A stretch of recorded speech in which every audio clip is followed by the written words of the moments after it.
안녕하세요. 크리스천 영상학교를 운영하는 신목사입니다. 오늘은 진리의 길은 고독하다라는 제목을 한번 생각해 볼게요. 크리스천 영상학교 카페에 들어와 칼럼을 읽거나 아니면 유튜브 동영상을 보신 분들은 그동안 교회에서 들어보지 못하는 말들을 듣고 당혹감을 느끼신 분들이 많으시겠죠. 예수를 영접하고 죄를 성술하면 천국은 따놓은 당상으로 알고 있었지만 그런 신앙 행위로는 천국에 들어갈 수 없다는 말투도 그렇고 그동안 성령이 내재하고 있는 줄 알고 교회를 다니고 있는데 그게 착각이라는 말에서 당혹감을 넘어 반감도 들어서게 됩니다. 또한 방언이나 각종 영적 은사도 성령으로부터 온 것을 믿고 은근한 자부심도 갖고 있었는데 그게 귀신으로부터 왔을지도 모른다는 그런 말에 거부감이 들기 안성맞춤이겠죠. 그 외에도 현대교회나 교회 지도자들에게 대한 호의적이지 않은 저의 평가가 기존 목회자들에게 반감의 빌미를 주었으리라는 것도 잘 알고 있습니다. 그러나 저의 카페 글이나 유튜브 동영상의 말씀들은 영적 코드가 맞는 분들에게만 열려있는 것은 아니잖아요. 말하자면 멤버십 온리의 공간은 아니라는 것이죠. 물론 다음 카페나 네이버 블로그 혹은 유튜브 동영상이 모든 사람들에게 보고 싶은 사람들에게 공간이 열려져 있죠. 그래서 영적 코드가 맞지 않은 분들은 저의 말에 엄청난 스트레스를 받게 될 것이기 분명합니다. 그래서 당신은 제 말에 많은 스트레스를 받고 계십니까? 그것은 제 주장이 기존에 알고 있던 천국에 들어가는 신앙 방식이나 기존 목사들이 보여주는 목회 철학과 확연하게 다르기 때문이겠죠. 물론 다르다는 것과 틀리다는 것은 차이가 있어요. 다르다는 게 틀린 것인지 옳은 것인지 알려면 해박한 성경 지식을 바탕으로 하는 깨달음이 있어야 할 것입니다. 그러나 그게 쉬운 일은 아니겠죠. 그러나 아쉽게도 사람들은 맞는지 틀리는지의 잣대를 성경적인 원칙에서 재는 게 아니라 그동안 몸담았던 교회나 유명한 목사들이 견해에 편승하는 것을 택하죠.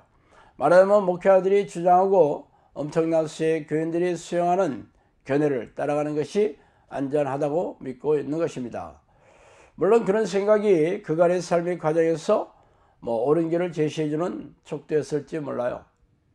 옥션이나 11번가에서 많은 사람들이 구입해서 최우수 판매자의 팻말이 붙어있는 상품이 신뢰감이 가는 것과 비슷하죠.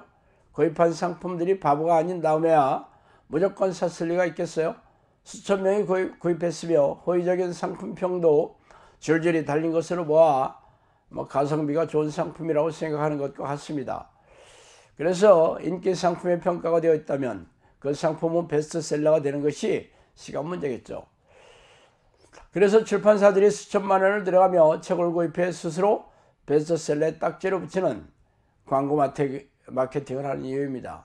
그러면 이를 보고 수많은 사람들이 무조건 구입해서 했기 때문이죠.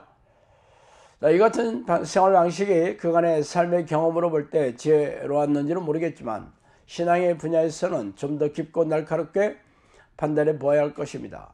왜 그런지 아세요? 신앙은 눈에 보이고 귀에 들리고 과학적인 방법으로 드러나는 분야가 아니기 때문입니다. 예수님께서 공생애를 시작하고 수많은 제자들이 따라다녔지만 그들 다수는 유대교의 관점에서 보면 소수의 이달에 불과했을 뿐이고 로마 정부에서 기대어서 권력을 잡고 있는 지배계층의 관점으로 볼 때는 귀찮은 소유 세력에 불과했습니다.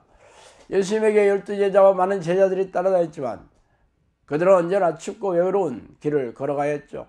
늘 한적한 곳을 찾아 기도처를 찾으셨으며 십자가에 달리실 때는 충성스러운 제자들마저 걸음아 나 살리라고 도망치는 모습을 물끄러미 바라보시며 씁쓸하셨을 것입니다. 별볼일 없었던 초대교회 시절의 기독교가 로마 황제가 맺는 기득권 세력의 종교가 되자 타락하고 부패하기 시작했습니다. 그래서 종교개혁이 일어나고 또 수백 년이 흐르자 개신교가 카톨릭을 제치고 기독교의 대표주자로 자리 잡았습니다. 우리나라에 기독교가 들어온 지 이제 140여 년 되었지만 수백만 명에 넘은 1000만 명에 가까운 기득권의 종교로 부장했어요. 한때는 장로가 대통령도 되었고 어느 정치가 집단도 교회의 위력을 무시하지 못해요. 도시 곳곳마다 대형교회가 윗상을 떨치고 한 집 건너 교회가 들어서 있는 형국입니다. 교회를 선택하고자 하는 사람들은 럭셔리해지고 편의시설이 잘 되어 있으며 똑똑하고 잘난 사람들이 다니는 그런 대형 교회를 다니고 싶어 하죠. 사회 지도층 인사가 다니는 교회가 검증된 교회이며 외국의 신학 박사학위를 받은 유명한 담임 목사의 설교를 들으면 최첨단 신앙을 유지하고 있는 기분이 듭니다. 그래서 천국은 대형교회에서 단체 버스로 입장하는 듯한 느낌도 들죠.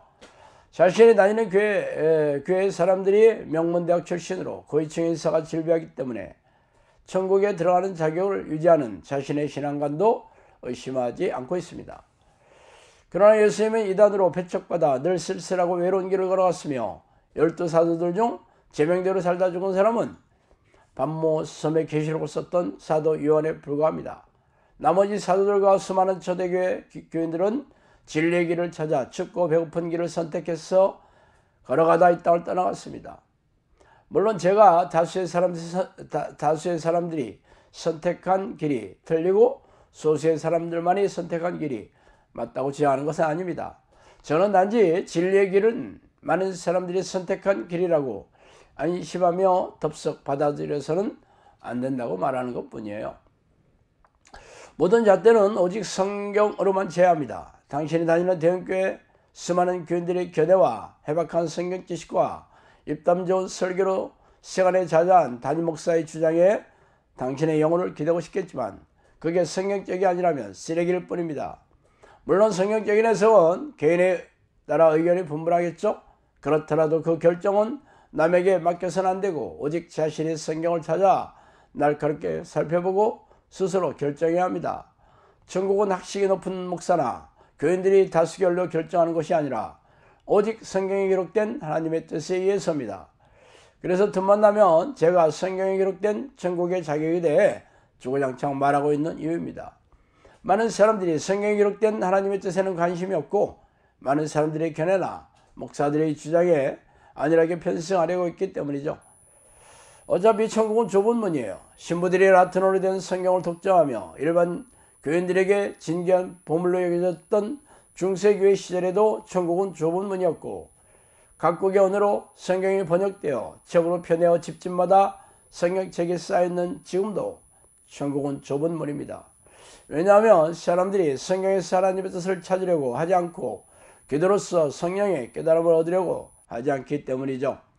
학식이 높고 입담이 좋은 담임 목사와 수많은 교인들이 다니는 대형교회더라도 하나님의 뜻대로 살지 않으면 천국은 언감생심이며 지하실에서 소수의 교인들이 예배를 드리는 개척교회라도 하나님의 뜻대로 산다면 죄다 천국에 들어갈 수 있습니다. 그러므로 천국의 자격을 교인의 머릿수나 담임 목사의 지명도에 기대지 말고 스스로 성경에서 찾으시기 바랍니다. 당신의 영혼은 그 무엇과도 바꿀 수 없이 소중하기 때문이죠. 자, 오늘은 여기까지 하겠습니다. 감사합니다. 너희가 하는 사역은 이례적인 사역으로 귀신 축출 사역을 포함해서 귀신들의 활동성을 알리는 사역이다. 오래전 평신도 시절에 저는 영적 세계와 귀신의 존재에 대해 호기심이 적지 않게 있었어요. 그러다가 하나님의 부름을 기도를 시작한 지 10년이 지난 어느 날 천사라고 자신의 신분을 밝힌 영이 저를 찾아오는 것을 시작으로 영적 세계에 걷잡을 수 없이 빨려 들어갔죠. 책에서 소개한 25가지의 사건들은 사실 빙산의 일각이에요. 귀신들은 입을 통해서 음성으로 말하기도 하며 누군가가 귀에다 대고 말해주는 것처럼 영음으로 말해주기도 합니다. 또한 사람 안에 잠복하여 뇌를 장악하고 조종하고 모든 신체 기관을 움직일 수도 있어요. 물론 대부분의 귀신들은 자신의 존재를 감쪽같이 속여 숨어서 조종하지만 말이죠. 귀신들이 잠복하여 들어가 있는 정신질환 환자들에게서 귀신을 쫓아내면서 정신질환과 고집병을 취하면서 제 주장을 증명해오고 있습니다. 그동안 저를 찾아온 사람들은 전부 교회를 열심히 다니는 교인들이었으며 그들은 자신이 다니는 교회에서의 문제를 해결할 수가 없어 전전긍긍하다가 저를 찾아오느라고 말하더라고요. 성경은 우리가 사는 세상의 왕이 사탄이고 악한 영들이라고 선포하고 있지 않습니까? 그들은 놀라운 위력과 능력으로 죄의 덫을 놓고 유혹해서 죄인으로 만들어 생명과 영혼을 사냥하는 섬뜩한 놈들이라고 밝히고 있습니다. 그래서 예수님은 죄를 부추기고 죄인으로 만드는 이놈들과 피 터지게 싸워 이기는 사람들만이 생명책에 이름이 지어지지 않을 것이라고 말씀하시지 않아요? 그러므로 귀신들의 정체와 공격에 무지한 교인들은 속아서 포로로 잡혀있으며 이 땅을 떠나면 지옥불에 던져질 운명의 셈이죠. 종말의 시간이 가까울수록 악한 영들은 더욱 날뛰면서 교인들에게 불행과 고통을 줘 영혼과 생명을 사냥하고 있는 이때 성령께서도 귀신들에게 고통받고 있는 하나님의 백성들에게 귀신들의 정체와 공격을 알리고 이들과 맞서 싸워 이기는 정형사를 양육하라는 성령의 명령의 일환으로 이 책을 쓰게 되었어요. 그러므로 당신도 이 책을 통해 귀신들의 정체와 공격을 잘 알고 영생을 준비해야 하지 않겠어요? 정신을 바짝 차리고 영적 전쟁을 준비하지 않는 사람들은 죄다 이놈들의 포로가 될 것이라는 것을 명심하기 바랍니다.